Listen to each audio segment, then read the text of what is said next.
Bien, mis hermanos, vamos a continuar con nuestra serie del libro de Ruth y recordarán que la temática principal de este libro es la soberanía, el cuidado y la fidelidad de Dios.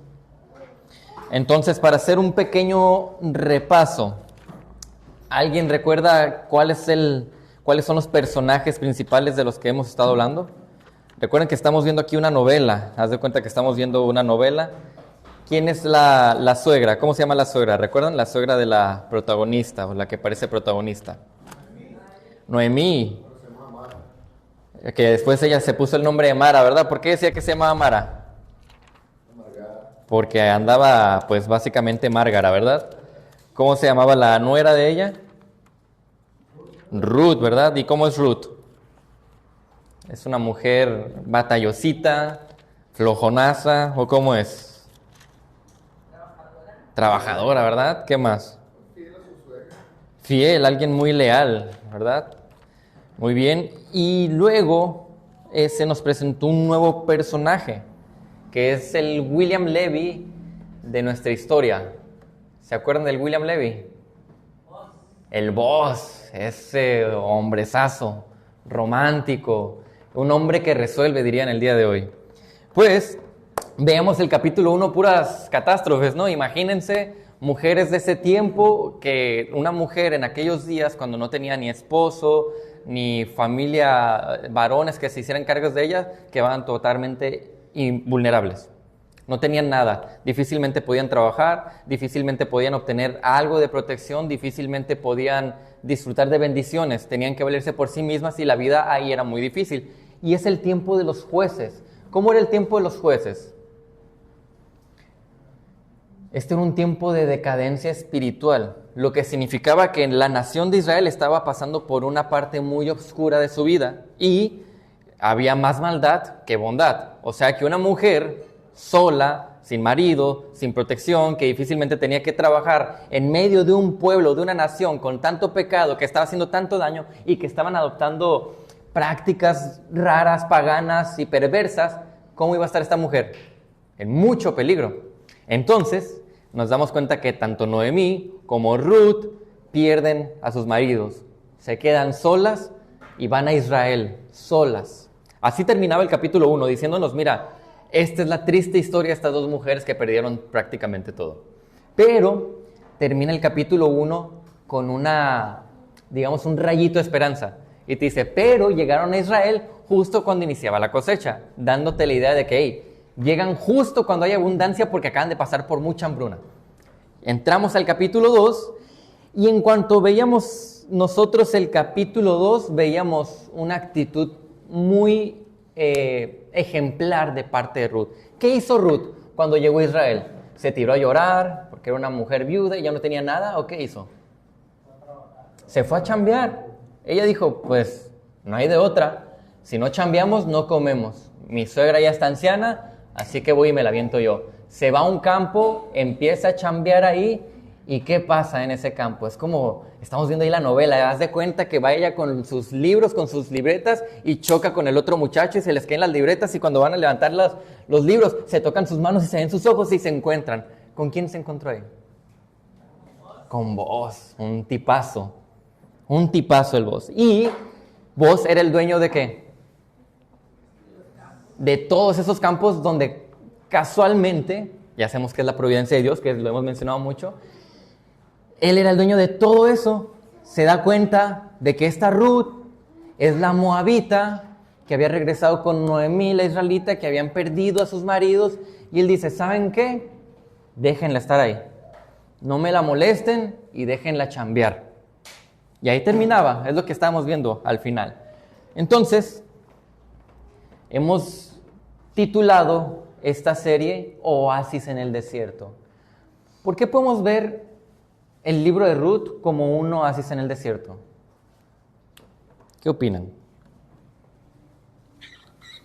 De entre toda la maldad, de entre todo el pecado, de entre tanto juicio que estaba dando Dios al pueblo de Israel, parecía que estaban en una época desértica y en medio de tanto desierto espiritual, vemos esa esperanza, de agua. Ese oasis en el desierto, que es el libro de Ruth, porque ahí es donde Dios reafirma su promesa con Israel.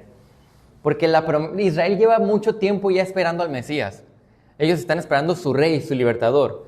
Y dice Dios, ok, después de tanto pecado y tanto juicio, yo voy a mostrarles por medio de la historia de Ruth que yo sigo cumpliendo mis promesas a ustedes. Por eso vemos este libro como un oasis en el desierto. En medio de tanto pecado, Dios sigue siendo fiel, soberano y es nuestro cuidador.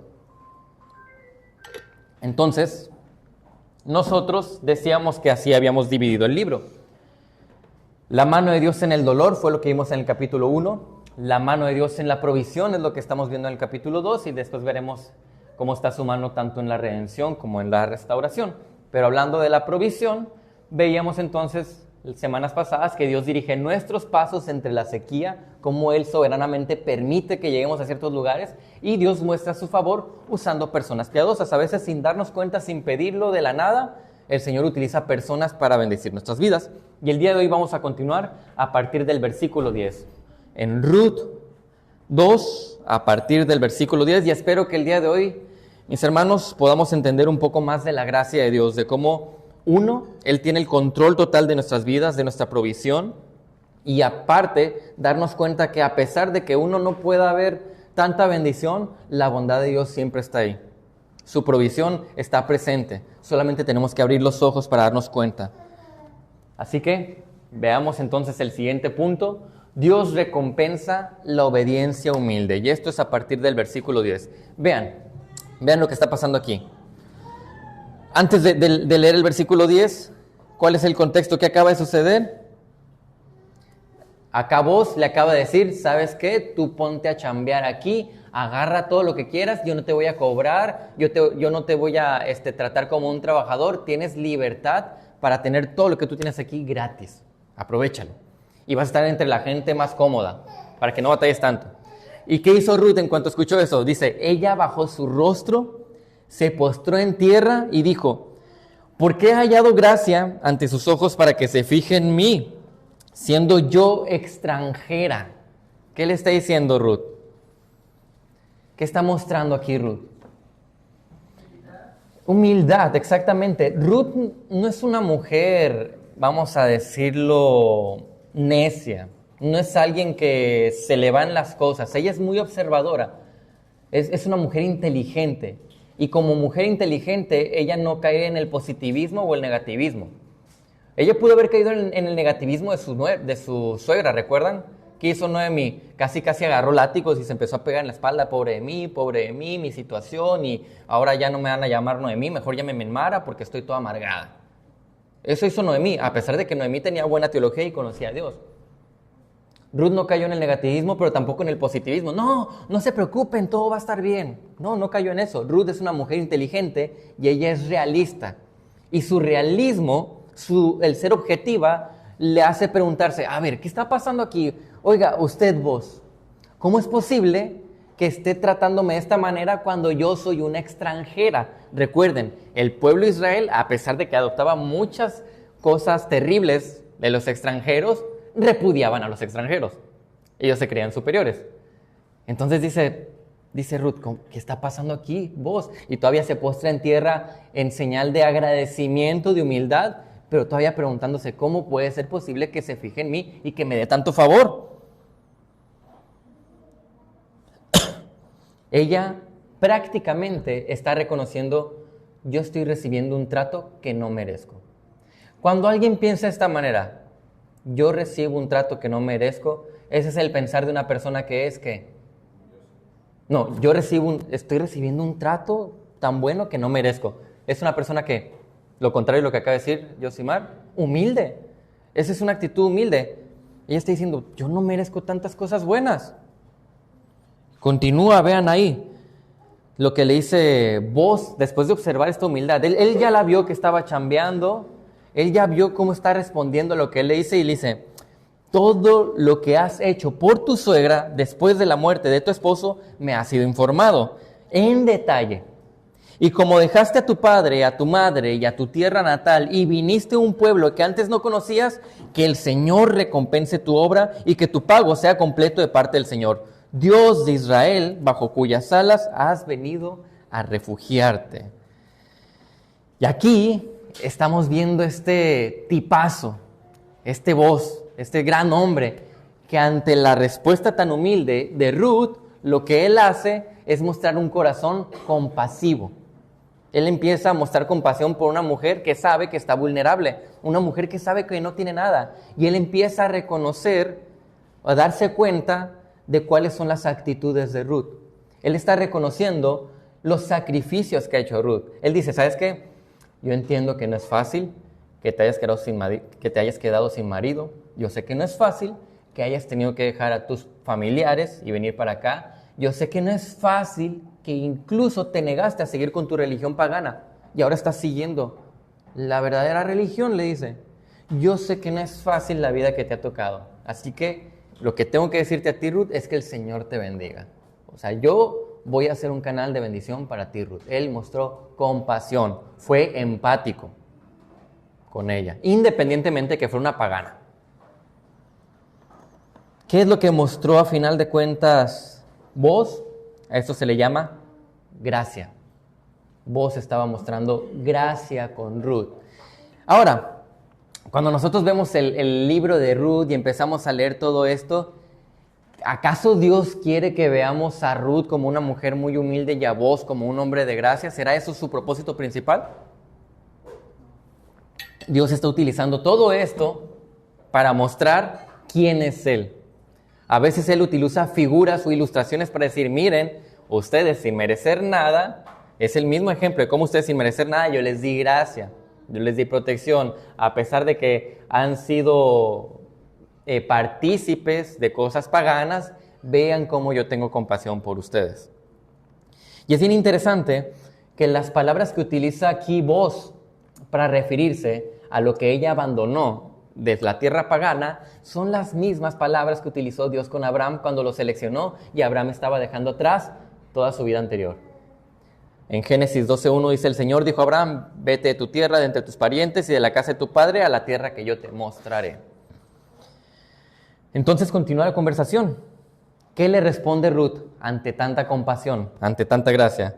Entonces ella dijo, Señor mío, he hallado gracia ante sus ojos, porque me ha consolado y en verdad ha hablado con bondad a su sierva, aunque yo no soy ni como una de sus criadas. Otra vez está mostrando Ruth esta actitud. Vean cómo terminó su frase. Ella no es ni siquiera como una de sus criadas. ¿Quiénes son las criadas? ¿Qué son las criadas? ¿Pero qué son ellas? ¿Qué hacían, básicamente? Esclavas. Eran esclavos. Y un esclavo, ¿qué valor tenía en ese tiempo? Él no era nada, no servía para nada más que para servir a su amo, a obedecerlo. Y ella le está diciendo, mire, yo no soy más que ellas. No sé por qué me está dando trato a mí cuando yo no merezco más de lo que merece un esclavo suyo. Y ella lo está diciendo genuinamente, ¿eh? No crean que ella se está tirando al piso para que la levanten. Ruth no es así. El corazón humilde, fíjense, lo es aún en medio de los elogios. Porque Ruth empezó a recibir elogios. Y Ruth no se pavoneó por los elogios que recibió. Ella simplemente no entendía que la elogiaran de esa manera porque ella no se ve así. Ella no se percibe de esa manera. Esto me hace pensar en nosotros. A veces recibimos elogios. ¿Y cómo te sientes cuando recibes los elogios? Eres como pavo real y se te abren atrás, ¿verdad? Las alitas y hasta te mueves diferente, paras las nalguitas y te sientes todo grande y precioso. Y es cierto, sí, es cierto. Yo soy así de bueno como está diciendo el hermano, es cierto. Así me veo yo cuando estoy sirviendo. O sea, de volada nos sentimos superiores. Esa no es una actitud humilde. Tenemos que tratar de adoptar un poco esta actitud que está mostrando Ruth. Ruth decía, ¿de cuándo acá yo soy así? ¿Cómo es posible que vos me estés tratando de esta manera si yo soy menos que un esclavo? Y en contraste, fíjense, en contraste con la suegra de Ruth, Booz está consolando a Ruth. Cuando pasó todo el detalle de que perdieron a sus maridos, tienen que regresar a Israel y que realmente no tienen nada, ¿qué hizo Noemí? Que Noemí tenía teología. Ella conocía las Escrituras. ¿Qué hizo Noemí con su teología? Ella utilizó su teología para amargarse. Dios ha traído juicio contra mí. El Dios todopoderoso que es soberano y que controla cada cosa y que yo sé que de Él depende la provisión, me está tratando así. Muy buena teología, pésima actitud. Y nunca consoló a Ruth. Ahora Ruth llega con Boaz, nuestro William Levy de la novela, ¿y qué hace Boaz? La recibe con los brazos abiertos, la consuela y la bendice. Es un contraste total. Entonces el romántico de Boaz, con su amabilidad y su cordialidad, dice: a la hora de comer, Boaz le dijo a Ruth: ven acá para que comas el pan y mojes tu pedazo de pan en el vinagre. Así pues, ella se sentó junto a los segadores, Boaz le sirvió grano tostado y ella comió hasta saciarse y aún le sobró. ¿Qué acaba de hacer Boaz? ¿Se dan cuenta de lo que acaba de hacer? Le está dando un lugar de preeminencia. ¿Dónde se sentó a comer Ruth? Con Boaz. ¿Quién era Boaz? El dueño de todo. Boaz era el hombre más importante de ese lugar. Y le dice: mijita, te me sientas aquí conmigo y vas a sentarte con los chilos, haz de cuenta. Vas a comer con los chilos, vas a comer, mira, con el chicho de aquí, el que mueve el pan, el que mueve las cosas. Y todavía le permite mojar su pan con vinagre. ¿Saben qué era eso? En esos tiempos, para darle sabor a la comida, tú necesitabas empapar un poquito en vinagre la comida para que tomara cierto sabor, porque era pues algo insípido todo, no como lo que tenemos el día de hoy. Todavía le permite que su alimento sea agradable y no como el del resto de los segadores iba a tener, el resto de los esclavos. Y todavía le dice: ¿sabes qué? Come hasta que estés bien a gusto. E incluso le sobró. Ella tuvo para poder llevarse a su casa. ¿Qué beneficio le genera Ruth a Boaz? Díganme, hermanos. Nada. Boaz no iba a obtener, no es un trabajador. No le está obteniendo ganancias de ella. No le está engatusando para quedarse con ella. Boaz simplemente está siendo un hombre bondadoso, compasivo, un hombre de gracia, un hombre generoso con ella, sin recibir nada a cambio. Y de eso se trata la generosidad, hermanos. La generosidad es dar sin pensar que vas a recibir nada a cambio. Boaz, usado por Dios, empezó a proveer a manera de recompensa a Ruth. ¿Qué vemos aquí? Ruth ha sido una mujer fiel. Ruth ha sido una mujer trabajadora. No se ha quejado en contra de Dios. Ha asumido la situación que tiene. Asumió que estamos en una situación bien difícil y no hay de otra más que tratar de seguir hacia adelante, a pesar de lo difícil. Independientemente de cómo me está yendo, yo tengo que buscar la forma de salir adelante y todavía sin ofender a Dios y obedeciéndolo, honrándolo, a pesar de lo difícil. Y en medio de esas situaciones difíciles, Dios, observando esta fidelidad, esta humildad, esa vida piadosa de Ruth, dice Dios: ok, voy a utilizar a este hombre Boaz para bendecirla. ¿Qué hacemos cuando ocurren las cosas difíciles? ¿Qué pasa cuando pierdes el trabajo? ¿Cómo reaccionas? Cuando nos piden la casa de renta. Cuando tu pareja se pelea contigo. Cuando tus hijos no te quieren. Cuando en el trabajo tienes un jefe que te está aplastando y te está humillando. Cuando tus familiares te atacan. ¿Qué haces cuando te detectan un cáncer? ¿Qué haces cuando alrededor se desmorona todo lo que tienes? ¿Cuál es tu reacción? Pensar como Ruth, de decir: ok, asumo esta situación que Dios me da y ahora para adelante. O reaccionamos como Noemí: pobre de mí, ¿por qué a mí? Mira Dios cómo me tiene, látigo. ¿Cuál será nuestra reacción? Tristemente, o sea, siendo muy francos, la habitual reacción es quejarnos. Lo normal es decir: ¿por qué a mí? Pero en medio de todo el pecado, Ruth está siendo un ejemplo incluso para nosotros. Finalmente, Dice ahí que cuando ella se levantó para espigar, o sea, termina de comer bien a gusto, bien saciada, y dice, órale, vámonos a chambear otra vez. Vos ordenó a sus siervos y les dijo, déjenla espigar aún entre las gavillas y no la avergüencen. También sacarán a propósito para ella un poco de grano de los manojos y lo dejarán para que ella lo recoja. No la reprendan. ¿Qué hizo el romántico de Vos? Un hombre que resuelve. ¿Qué hizo? Sin que ella se dé cuenta, ojo, él no está ganando ni siquiera aplausos de parte de ella. No supo que fue él, pero él fue y le dice a sus siervos, déjenla que vaya por allá, que agarre lo mejorcito, incluso ustedes para que no batallen, saquen el grano ahí y ella va a llegar nada más y recoger, pero que ni sepa que fueron ustedes. Ustedes déjenlo ahí. ¿Qué está haciendo con ella? Le está haciendo las cosas fáciles. Está permitiendo que ella fácilmente pueda obtener recursos y beneficios de todo lo que había ahí. Por si fuera poco, Vos le facilita el trabajo, le permite seguir obteniendo beneficio de manera gratuita y además lejos de cualquier problema con alguno de sus trabajadores. O sea, está dándole toda esa protección que parecía que ella no tenía. Toda esa falta de protección que veíamos en el capítulo 1 y que percibíamos al inicio del capítulo 2 desaparece.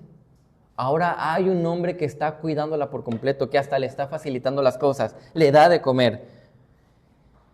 Y el punto principal aquí no es hablar de Vos y de Ruth.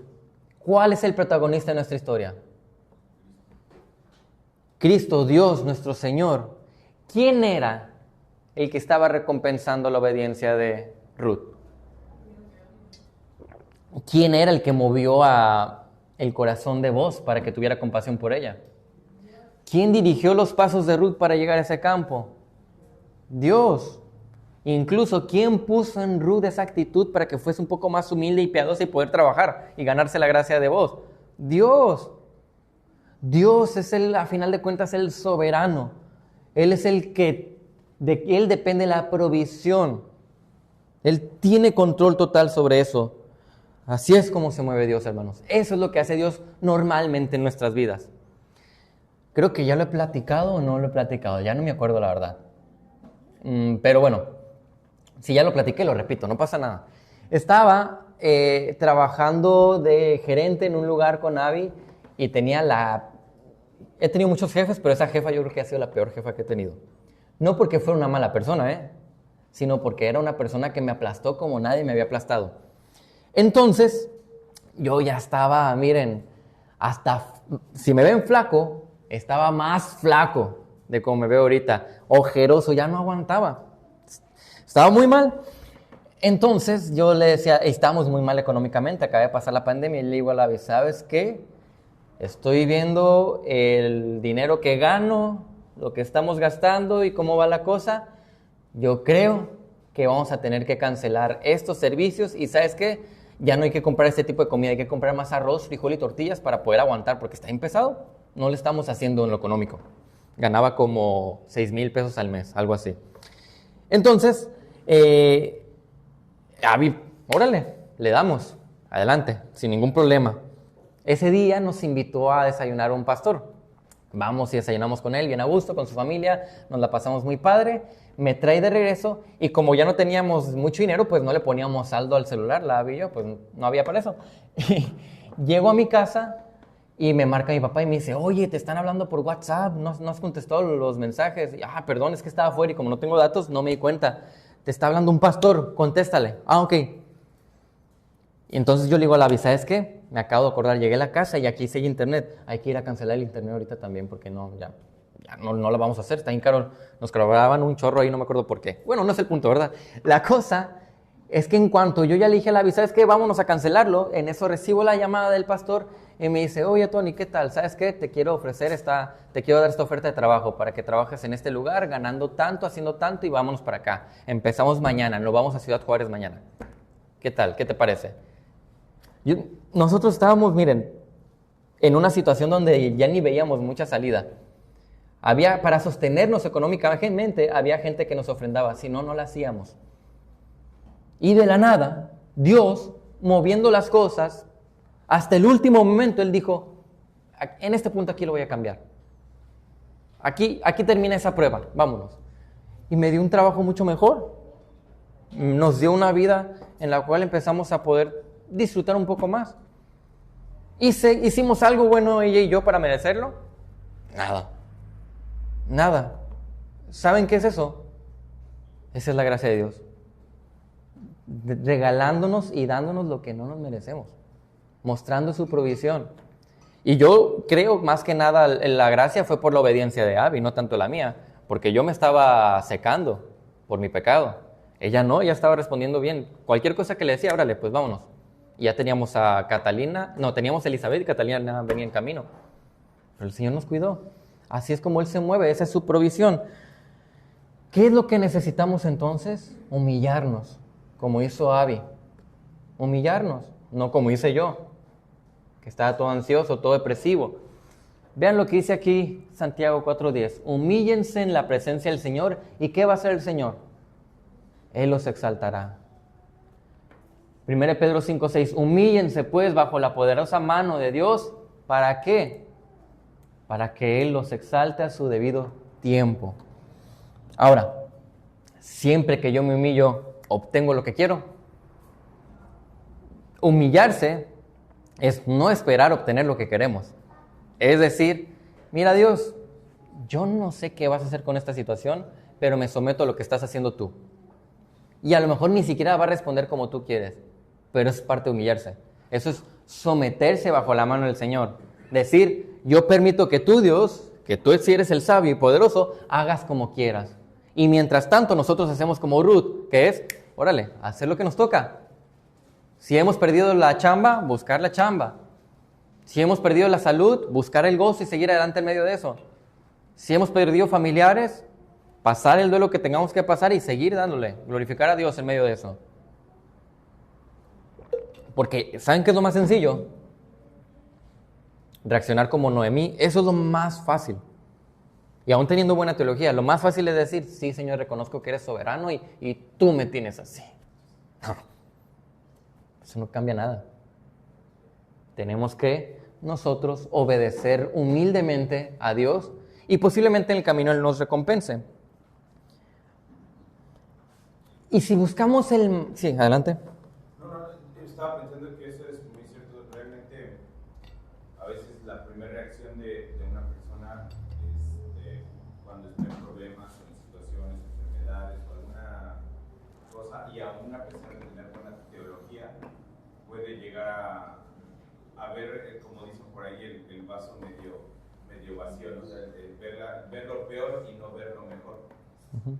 Y algo que pasó cuando uno de nuestros hijos se enfermó y estaba grave, ahí yo llegué al punto donde dije, Dios ya nos dejó, o sea, ya no. Y siente uno la desesperación, ¿no? Y todo eso, pero después se da uno cuenta que realmente, lo digo y me da vergüenza, pero o sea, después de eso se da uno cuenta que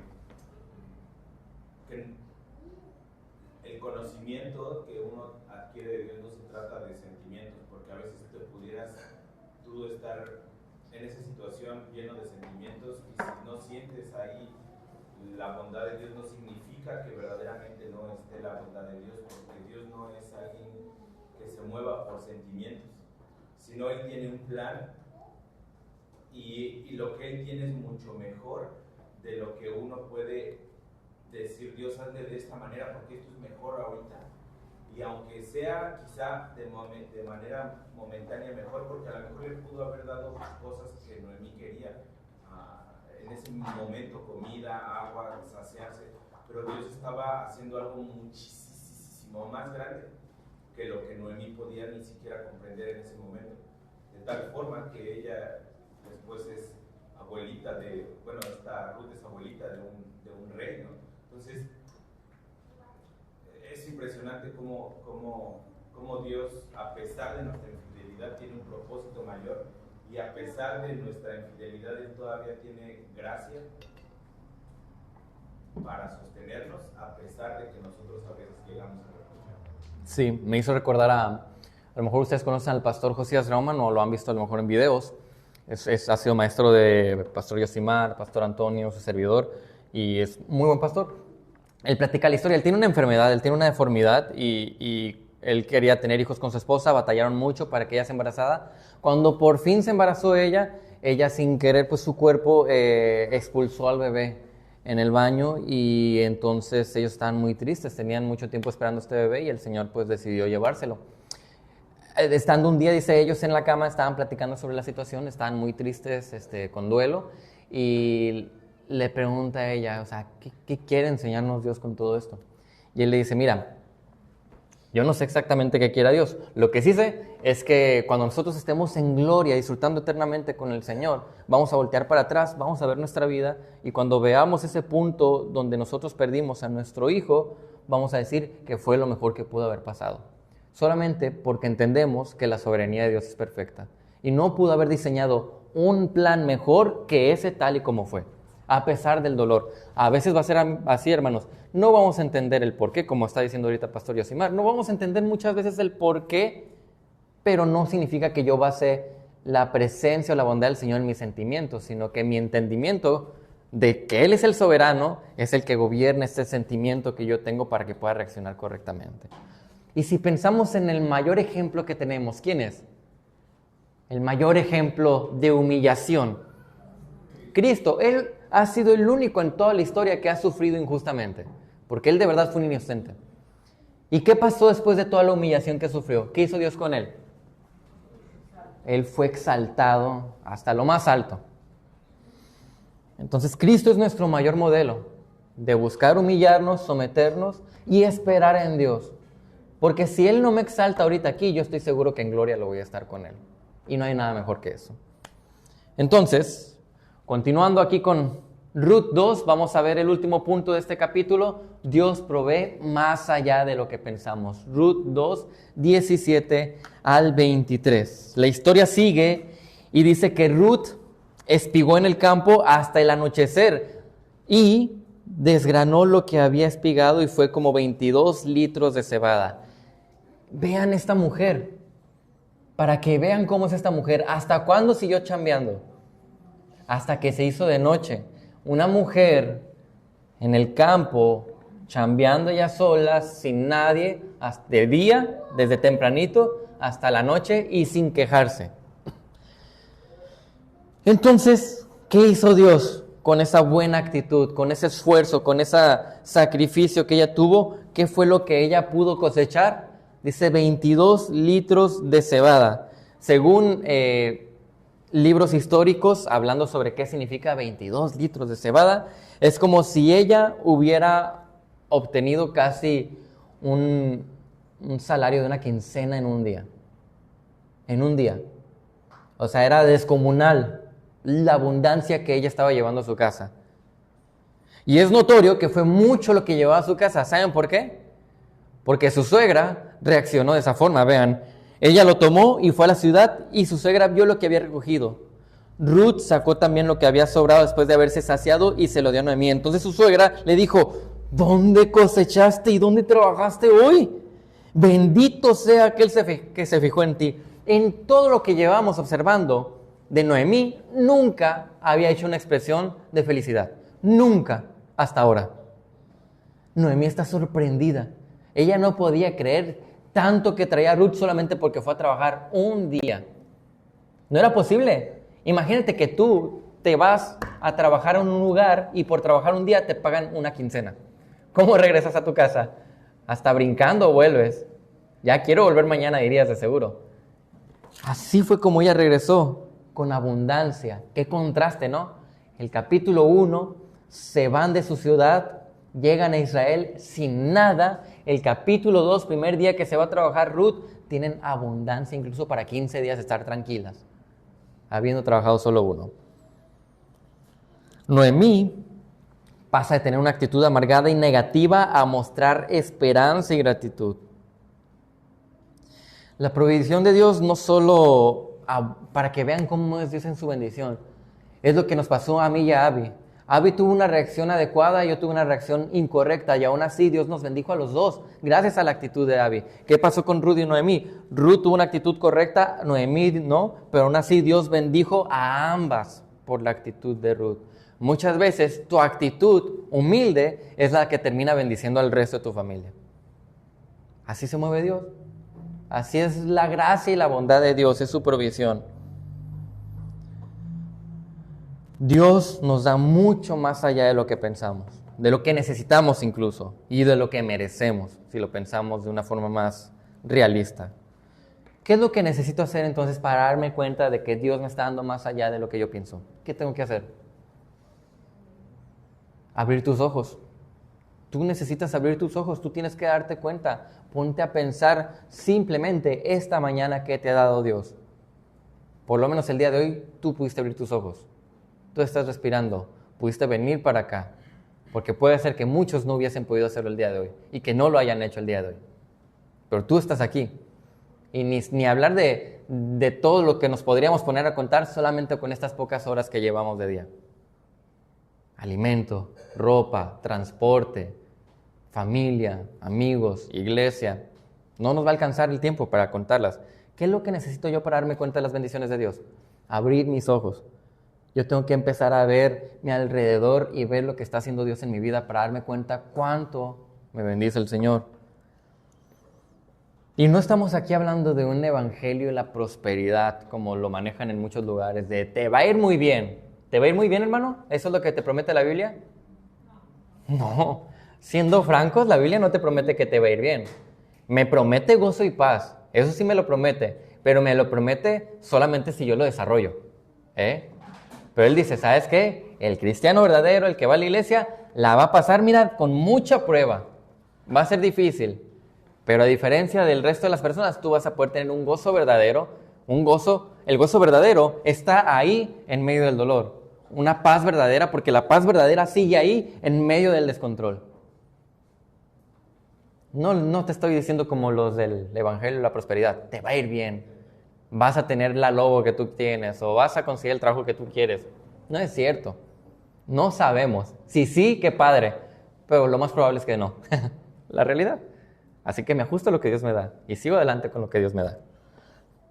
Vean cómo reacciona Noemí. Bendito sea aquel que se fijó en ti. Ella sabe que ella no es el ejemplo porque tiene muy buena teología. Y ella informó a su suegra con quien había trabajado y dijo, el hombre con quien trabajé hoy se llama Boaz, entre paréntesis William Levy. Noemí dijo a su nuera, sea él bendito del Señor porque no ha rehusado su bondad ni a los vivos ni a los muertos. Le dijo también Noemí, el hombre es nuestro pariente, es uno de nuestros parientes más cercanos. Y aquí hay mucho que observar. Para empezar, Ruth empieza a informarle pues de dónde fue que sacó todo esto, y en cuanto le menciona cómo fueron las cosas, Noemí entiende de que Dios, por la actitud de Ruth, la había bendecido a ella y a los muertos. ¿Por qué dice a los muertos? ¿Qué sentido tiene esto? Porque muchos pueden sacar teología muy rara de este pasaje por malinterpretarlo. Dice, Dios no ha rehusado su bondad ni a los vivos ni a los muertos con eso que le pasó a Ruth. O sea que los fantasmas estaban ahí contentos por lo que le había pasado a Ruth. No existen los fantasmas para empezar. Cuando uno muere hay dos lugares a donde ir nada más. Aquí no se queda nadie. Para empezar. Entonces, ¿por qué habla de los muertos? Cuando una mujer quedaba desamparada, era entonces la responsabilidad de un familiar varón hacerse cargo de esa mujer, según la cultura de Israel. Pero en este caso ellas no tenían a nadie. Así que no había manera de honrar el apellido o la familia de este hombre. El hombre que era el esposo de Ruth. El esposo de Noemí. No había forma de honrarlo. Porque no había quien se hiciera cargo ni de su esposa ni de la nuera. Entonces, Noemí dice, mira, a pesar de que no haya nadie que pueda darnos protección, Dios nos ha bendecido a nosotros a pesar de no tener un apellido o un nombre que nos cuide. Esto es parte de la bendición de Dios a nosotros y a los muertos, tratando de decir, mira, no se está manchando aún así la vida de lo que fue mi esposo. Y luego Noemí, como toda buena suegra alcahueta, se le prende el foquito. ¿Por qué? ¿Qué dijo ella? Fíjate que ese voz poderoso, guapo y atlético, y que su cara parece tallada por los mismos ángeles, ese hombre es un familiar cercano de nosotros. ¿Qué es lo que pensó Noemí? Aquí ya se hizo. Nos faltaba un familiar cercano, ya me acordé que tenemos ese, y a ver qué pasa. Vamos a ver, pero rapidito se movió la ardillita en la cabeza de Noemí. Vean lo que dice Deuteronomio 25, 5 al 6, lo voy a leer, para que vean lo que dice la ley. Cuando dos hermanos habitan juntos y uno de ellos muere y no tiene hijo, la mujer del fallecido no se casará fuera de la familia con un extraño. Tiene que ser con la misma familia, según la cultura de Israel. El cuñado se allegará a ella, o sea, la va a tomar y la tomará para sí como mujer y cumplirá con ella su deber de cuñado. ¿Cuál es su deber? Darle familia.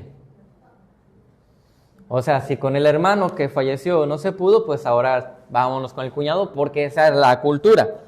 Y será que el primogénito que ella dé a luz llevará el nombre de su hermano difunto, para que su nombre no sea borrado de Israel. Esa era la cultura.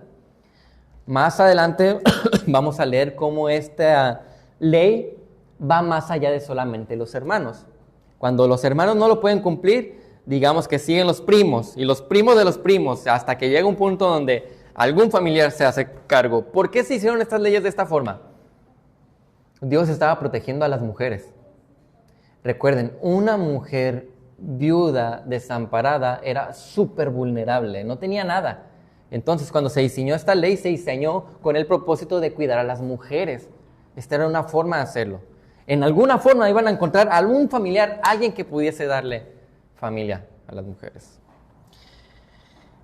Vean, entonces Ruth, la moabita, dijo, además, todavía para agregar, fíjese, suegrita, le agrego que además él me dijo, debes estar cerca de mis siervos hasta que hayan terminado toda mi cosecha. O sea, de aquí hasta que se acabe todo el tiempo de cosecha, toda esa temporada, ella iba a poder tener abundancia. No le costaba horas de trabajo, todo era, mira, gratis para ella, vamos a decirlo.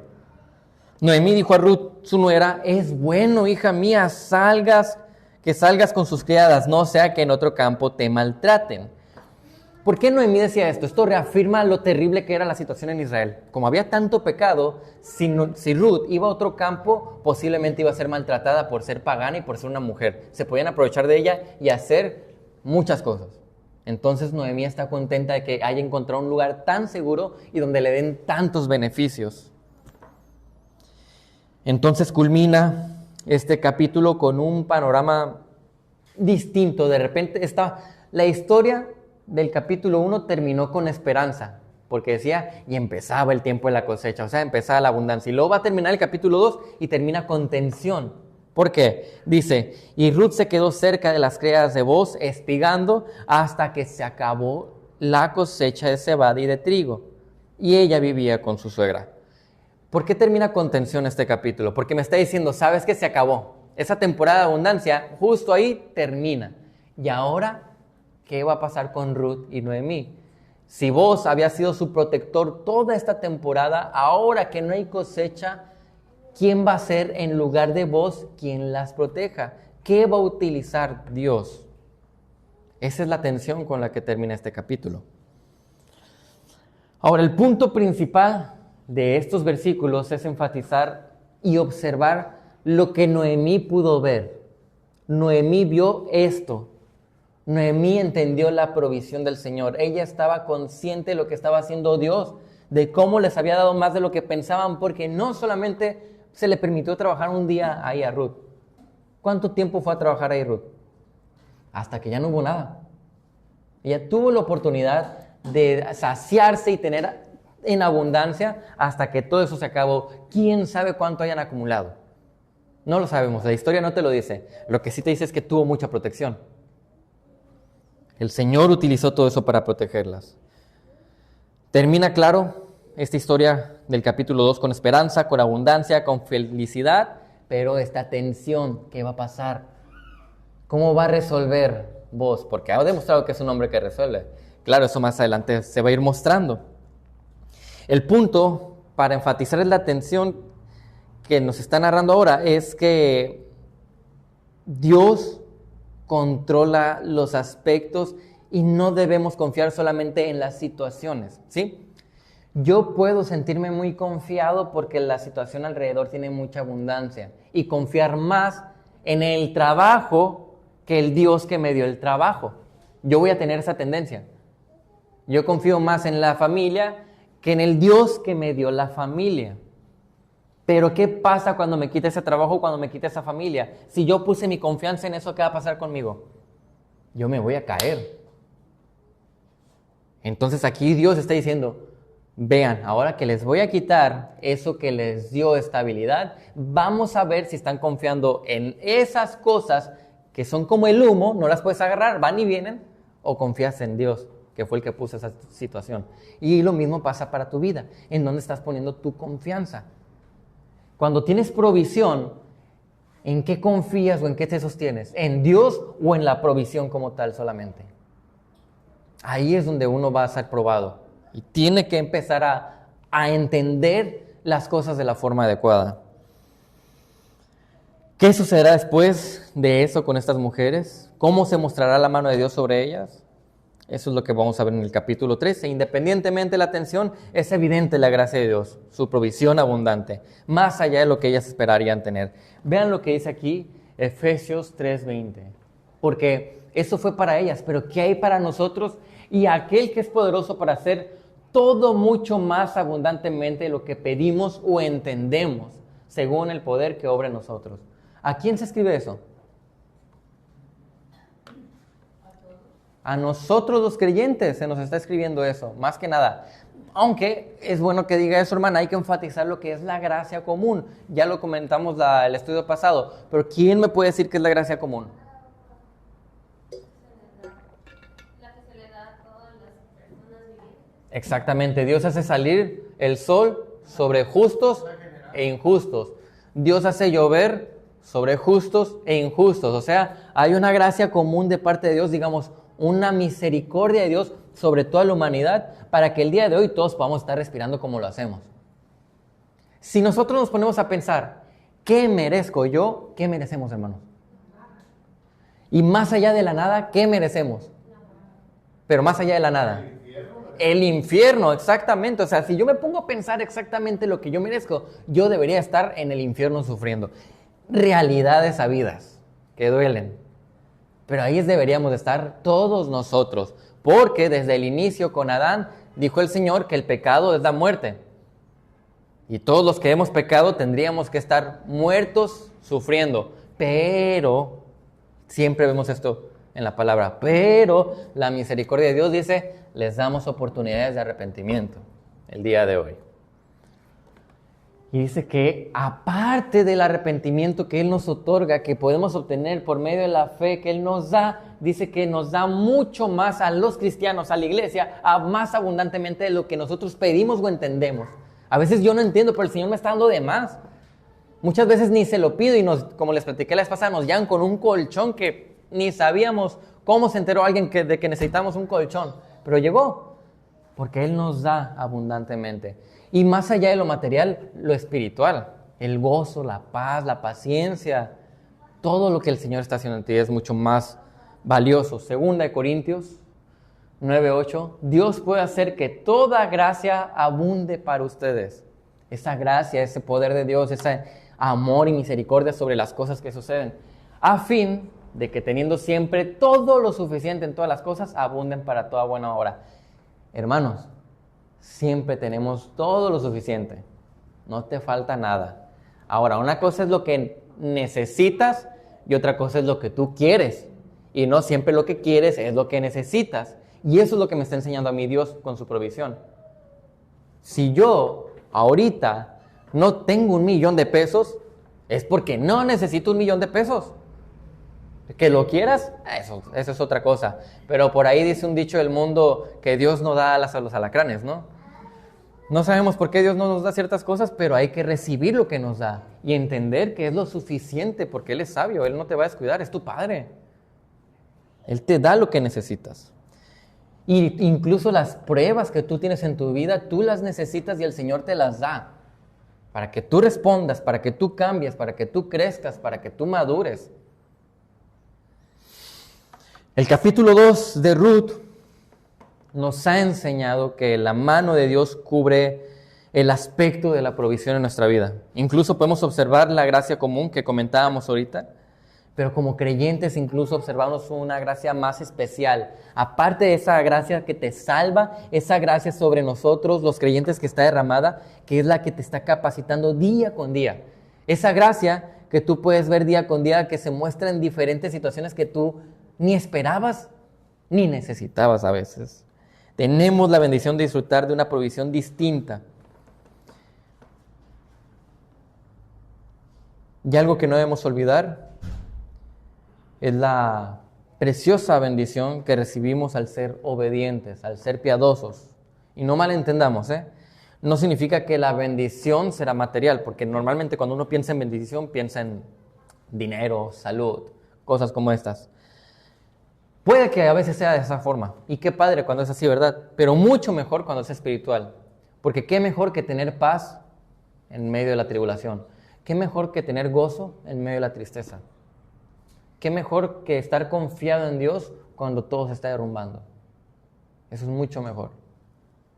Él te va a fortalecer, te va a hacer más firme, te va a ayudar a generar más gozo, dependencia, y en general te va a ayudar a crecer.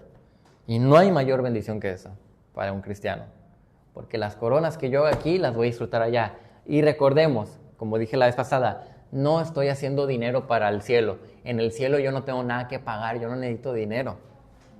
Estas coronas simplemente son estas oportunidades que yo voy a tener para estar disfrutando con Dios allá, sirviéndole, adorándole. Entonces, mis hermanos, hasta aquí que hemos visto el capítulo 2, ¿alguna pregunta o comentario? Ya veremos qué pasa en esta novela, pero termina muy bonito, ya verán. Es una historia muy, muy preciosa la que tenemos en Ruth.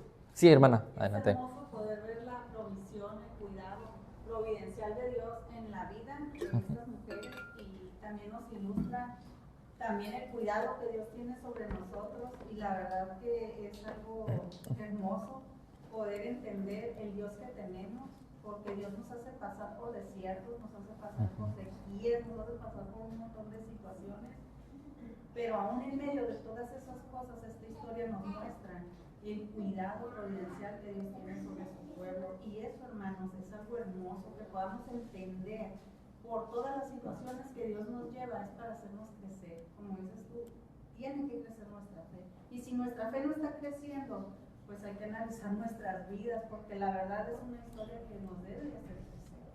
Totalmente, hermano, claro que sí. Y esto debe motivarnos, ¿no? A hacer ese examen y a buscar crecer de esa manera, ¿no? Porque es eso lo que está haciendo Dios. Por eso dejó este libro en la Biblia como un oasis, porque era algo refrescante para Israel y para nosotros el leerlo. Esto te pone a ver el Dios que tienes, como usted dice, y decir, wow, este no es un Dios separado de mí, ese es un Dios que se relaciona conmigo, que me entiende y me cuida. ¿Qué mejor que este Dios? Nada, totalmente. Muchas gracias, hermano. Sí, adelante. Aquí dice, nuestro pariente es aquel varón, uno de los que puede redimirnos.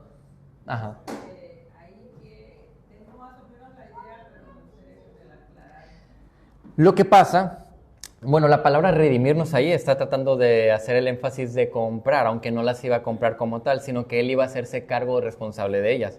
Vos, por ser familiar, tenía esta oportunidad de ser el hombre que iba a cuidar a la familia y quien iba a proveer esa protección que los otros que habían fallecido no podían, por la ley que tenían en Israel. Entonces eso es lo que piensa Noemí. Ahí Noemí dice, este hombre puede ser aquel quien se va a hacer cargo de nosotros. Pero vamos a ver nosotros en el capítulo 3 que antes de vos hay otro familiar. Porque primero, según la ley, se basa en el familiar más cercano. Y entra ahí un tiempo de tensión donde hay otro hombre que es más apto antes que vos, y vos no se podía, digamos, saltar esa parte de la ley. Entonces vamos a ver en el capítulo 3 cómo se soluciona todo esto. Pero sí, vos podías ser ese hombre que podía darle protección a la familia, no solo en permitirles estar trabajando ahí, sino como literal darle hijos que ellos merecían, según lo que habíamos leído de la ley. Por eso utiliza la palabra redimir, que es comprar, aunque el sentido en que la usa el hebreo es dar protección o hacerse cargo de. Sí. No, de nada. ¿Alguien más, mis hermanos? Muy bien, pues